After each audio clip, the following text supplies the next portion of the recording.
Welcome to Geopolitical Horizons, the podcast from thegeopolity.com. We want to continue with our series looking at the geopolitics of the different regions of the world. We've had a look at Europe, Africa, the Middle East, and the Far East so far. Today we want to look at Central Asia. And like always, I have Geopolity founder Adnan Khan with me to analyze Central Asia. How are you keeping, Adnan? I'm doing well, Yusuf. How's the game on your side? Yeah, it's good. It's good. I mean, when we think about Central Asia, I feel like it's a part of the world which is quite unknown.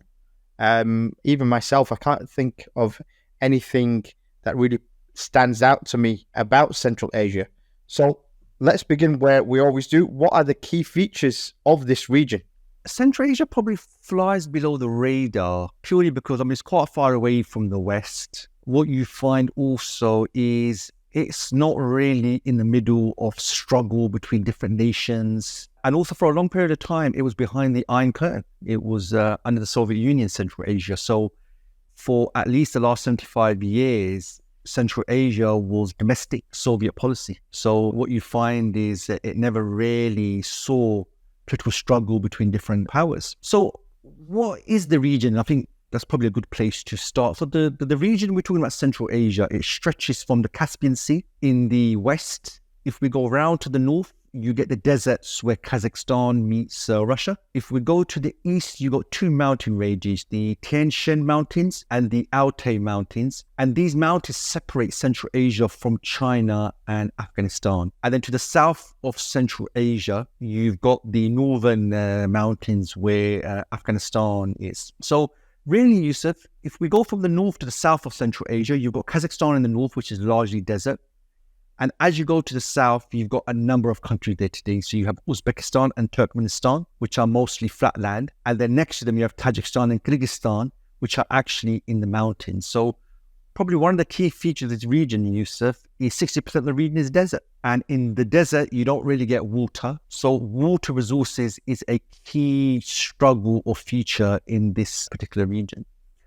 What makes this region important is how it's connected to other very important regions. So Central Asia is connected to South Asia via Afghanistan. Central Asia is connected to Russia. And actually, Central Asia, for a lot of history, was considered the underbelly of Russia. It's connected to the Caspian. The Caspian is a very important sea, which has significant energy resources. And it's also connected to China. So these things taken together, they make the region really important. If I think about Central Asia, I always think about the Silk Road.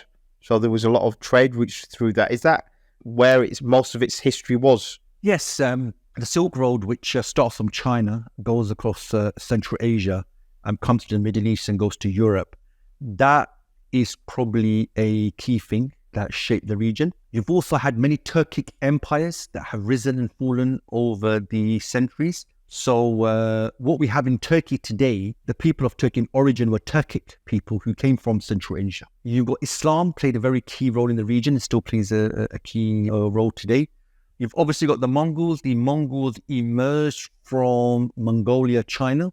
Central Asia, they always had to pass through Central Asia to get to any part of the world. The region, as I mentioned, was the underbelly of Russia. So the Russian Empire and the Soviet Union after it, they've had a very important role to play in this particular region. And then really since 1991, the collapse of the Soviet Union, you've had the emergence of independent nations. And these are the 5 nations that we have today. So the Turkic empires, Yusuf, 6th to 11th century, this was the history of the region. You had various Turkic tribes that rose and fell. And then by the 9th century, one of the tribal leaders in the region, he became Muslim. And as a result, Islam spread. And by the 15th century, most of the region was Muslim and under Islamic rule. In the 13th century, the Mongols took over almost all of Central Asia, and they ruled in the form of various independent khanates, as they called it. It really lasted until at least the 15th century. Really what you find is by the 1500s, most of the Mongol presence in Central Asia, it had fallen back to the local people, indigenous people of the region. And from that point onwards, probably the next most important thing was the rise of the Russian Empire. Russia, it conquered the region. It began in the 17th century. And really after 1917, when the Bolsheviks came to power, the Central Asia was integrated into the Soviet system. So the borders we have today are largely the result of Soviet planners who drew the borders that we have today. And probably the final key thing that shaped the region was in 1991, the Soviet Union collapsed and 15 new republics emerged. And five of these were the Muslim majority nations in Central Asia. So in many ways, although you could argue Central Asia is on the periphery of the global system, what you find though, the rise and fall of different empires, the throughway, Central Asia has actually been quite an important region in the world, although it doesn't really get a lot of mention in history, and it doesn't really get much coverage when it comes to the news in the modern day. Nevertheless, you look at China, you look at Russia, you look at America, they do see this region as very important. The Soviet Union seems to come up time and time and again when we're discussing Central Asia. You mentioned that they drew the borders of this region. What role did this region, Central Asia, that is, actually play in the Soviet system? And how important was it to the USSR? So what the Soviet Union did is, as it expanded and many of the regions and nations around mainland Russia, these republics, they became a buffer zone, but they also became suppliers of critical materials. So you find under Soviet rule, Central Asia actually supplied most of the USSR's cotton, and it was a major supplier of coal and other minerals for industrial use. Central Asia, even today, Yusuf, it has a lot of energy, has a lot of critical materials. Now, what's interesting is, Yusuf, is Central Asia has a lot of energy, but the Soviet Union didn't really develop many of the energy fields in Central Asia. And the reason why, the Caspian Sea supplied, I think, over 70% of the Soviet Union's energy. And then later on, we find the fields in Siberia came online. The Soviet Union was quite reluctant to develop energy infrastructure in areas far from mainland Russia, because these were buffer zones. It would have taken a lot of finance and infrastructure and then military to protect them. So as a result, what you find is Central Asian energy resources only really came online once the Soviet Union collapsed. So you find today even there's still a lot of Soviet era infrastructure. A lot of planning went into Central Asia to make sure Central Asia was a supplier of the Soviet Union. So probably the biggest mark the Soviet Union left is the fact that it drew its borders. Now, in 1936, what Stalin did is he set up a committee to draw the borders, and the whole idea was to draw borders in a way where the region would be divided. So that's why, Yusuf, you find today that 25% of Kazakhstan has ethnic Russians. Ethnic Uzbeks make up about 50% of Kyrgyzstan's population. And these ethnic Uzbeks also make up around 13% of Tajikistan's population. So what Stalin did, he made sure no one ethnicity became a dominant force in any particular area. So the borders we have today are by design. They're completely artificial. And in many ways, you could argue they are the cause of a lot of the problems we have today. And that is largely what the Soviet Union did to the region. Thinking back to the map, I feel like I also remember there's a lot of enclaves in that area as well. Yes, what you find, Yusuf, you've got Kazakhstan, which is largely desert. And as you come south, on one side, you've got Turkmenistan and Uzbekistan. And then literally on the other side to them, you've got Tajikistan and Kyrgyzstan. And even within these countries, you've got valleys, you've got geographic features that actually disunite rather than unite. But like most borders in the world, Yusuf, these were politically drawn, they're artificially drawn, they're not based on natural barriers. And you find the same thing here in Central Asia. After the collapse of the Soviet Union, obviously you've explained that no one ethnicity were the dominant ethnic group within any country. So did these countries really get independence? Were they kind of marred with loads of problems between different ethnic groups? How did they function?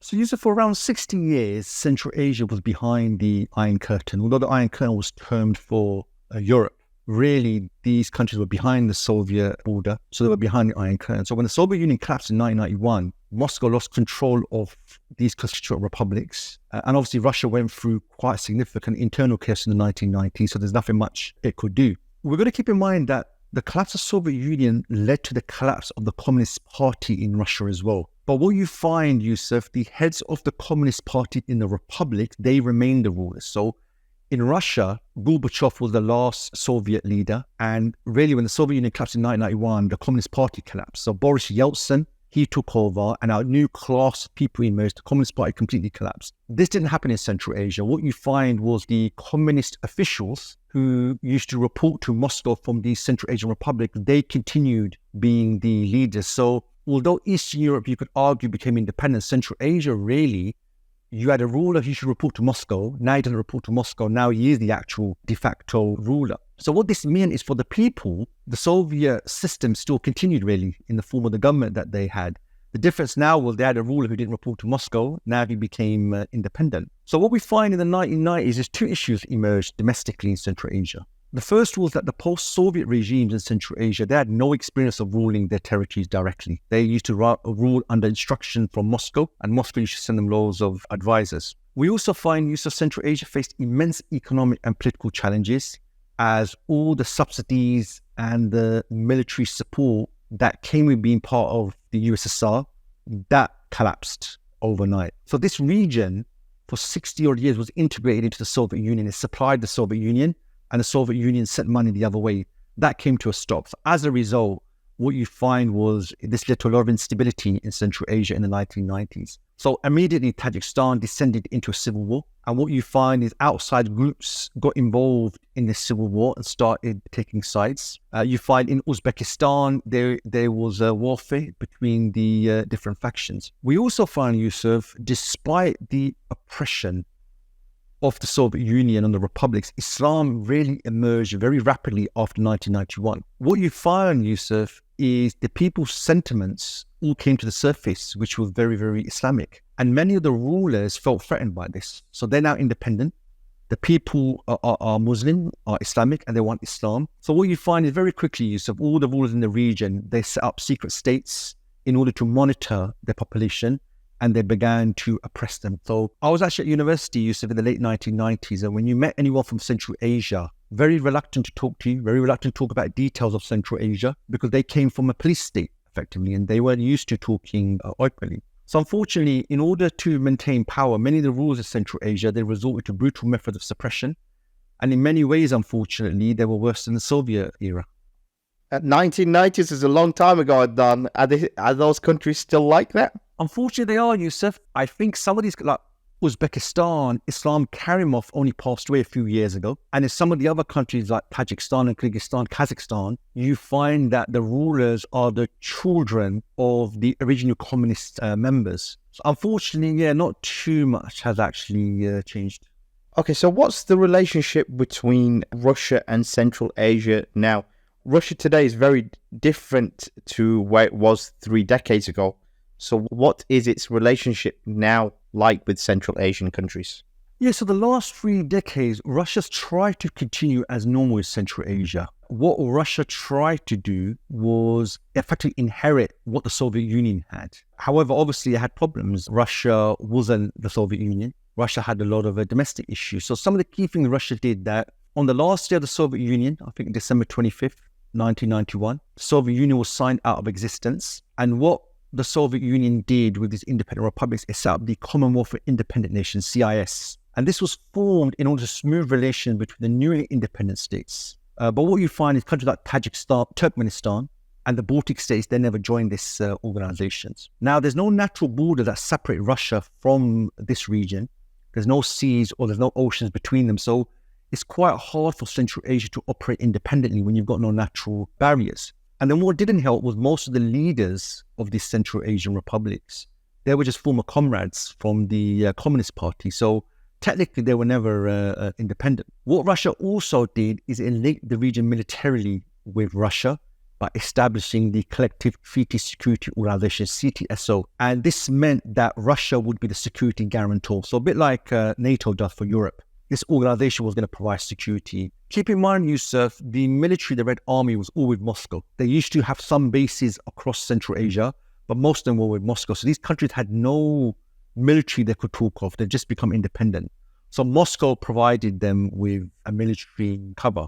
So that's why we find that Russia eventually set up bases in Kyrgyzstan and Tajikistan. And this organization, the CSTO, it also included a rapid reaction force, which is dominated by Russia. So if there's ever a coup or something suddenly happens, Russia can intervene. In 2010, a custom union was set up a bit like a European Union of the region, and this became the Eurasian Economic Union in 2015. So this includes Kazakhstan, it includes Kyrgyzstan, some of the key countries in the region. So today, Yusuf, what you find is Kazakhstan, Kyrgyzstan, and Tajikistan, I would say, are vassals of Russia. Turkmenistan is independent and more pro-Western, a bit like Azerbaijan.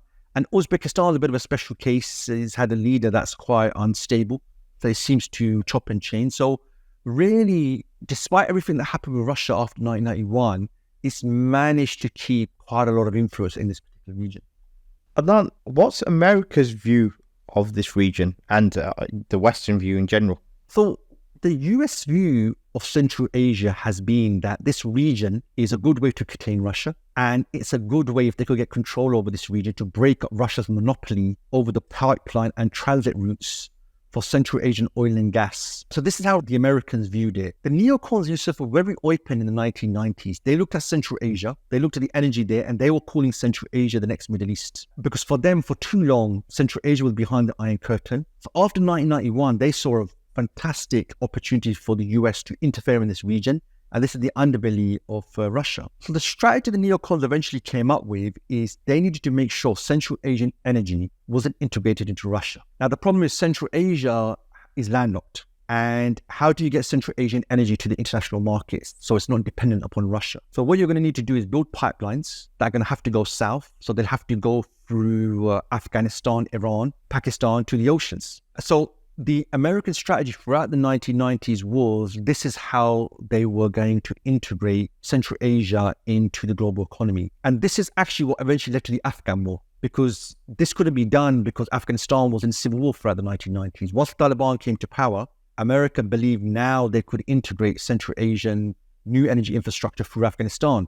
The Taliban didn't play ball, and that's why by the end of the 1990s, America was talking about regime change in Afghanistan. So the invasion of Afghanistan has a lot to do with getting Central Asian energy to the international market. So I've got a quote here, Yusuf. This is how Colin Powell spoke about the region. He said, "The Caspian and Central Asian region of the Caucasus and Central Asia, as well as West Asia and South Asia, provides many opportunities once linked with transport and communication. However, this will only be possible once we manage to impose security and safety. Pakistan has already studied and is developing seaports, and we will continue building highways in Afghanistan with the help of our partners." So US plans really was about linking Central Asia with South Asia. So, Afghanistan, Pakistan, Iran. They didn't want to see this region linked with Russia. If it did, they would lose the region. And this region is the next Middle East. That's very important for them. So today, Yusuf, these plans 3 decades on, they're still taking place. It's been slow. But the main challenge America's had, Yusuf, is Russia just has too much influence. These are former Soviet republics. Russia has significant influence there, and that's been a major obstacle for Russia to penetrate this area. So this is not the Middle East. This is not Africa, which are regions far away from Russia. These are regions which are on Russia's periphery, and Russia just has more influence. Adnan, I've been reading a lot about China and its involvement in Central Asia, so with the Belt and Road Initiative. How does China see the region, and why doesn't Russia, actually it may do, does Russia see it as encroachment on its own territory by China? So following the collapse of the Soviet Union, effectively an unexplored frontier opened up for China. Most of the Chinese population is on the eastern coastal area. As you go towards the west, the Xinjiang area, you get mountains, you get desert, and this is effectively a frontier. So for a lot of Chinese history, the border on this frontier has moved a lot. So what Central Asia's offered Beijing is new source of raw materials, new markets, as well as a major transit zone for exports. So the Belt and Road Initiative goes through Central Asia. So as the years have gone on, Central Asia has actually become really, really important. So China actually in 2001, it established the Shanghai Cooperation Organization, SCO. And again, this is an organization China set up to integrate Central Asia. So obviously Pakistan, India are part of this, so is Russia as well. So this was China's way to deal with this new frontier. And what you find is China its policy for Central Asia is very economic driven. They look at this as a market. It's a place with a lot of resources, and that's why they're really interested in it. China has poured a lot of money in to develop the region. They realize if you want to link this region with China, you're going to have to build the infrastructure. So in a way, this is what the Soviet Union did. They built infrastructure to link it with Russia. So you find China's building pipelines, rails, all of this is going to traverse the region. They want to bring natural gas, uranium, and other resources from this region to China. So increasingly what you're seeing, Yusuf, is China is looking at this region from an economic lens, and more it's being integrated into China's Belt and Road Initiative. How is Russia responding to this? Okay, so the way Russia's responding, Russia's got some strategic challenges and priorities it has to sort out. This is Central Asia. It's the other side of Russia. When we talk about Russia, we largely talk about Europe. You've got Ukraine going on. This has always been the priority. And the problem Russia has is Russia just doesn't have the economic capability to be dealing with so many fronts. So to some degree, Russia's been quite happy with Chinese investment, Chinese development in this region. When it comes to security and military, that's all been done by Russia. China hasn't got involved in security and these sort of things in the region.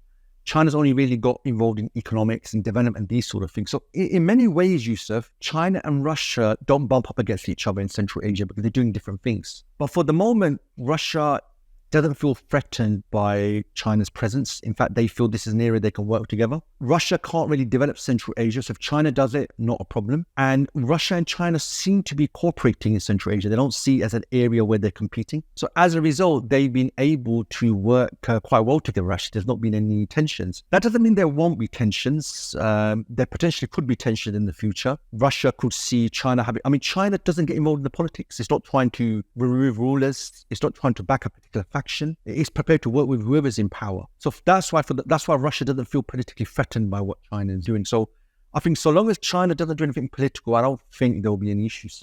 Final question for you, Adnan. We always talk about the trends in these regional analysis that we do. So what are the key trends you see in Central Asia going forward?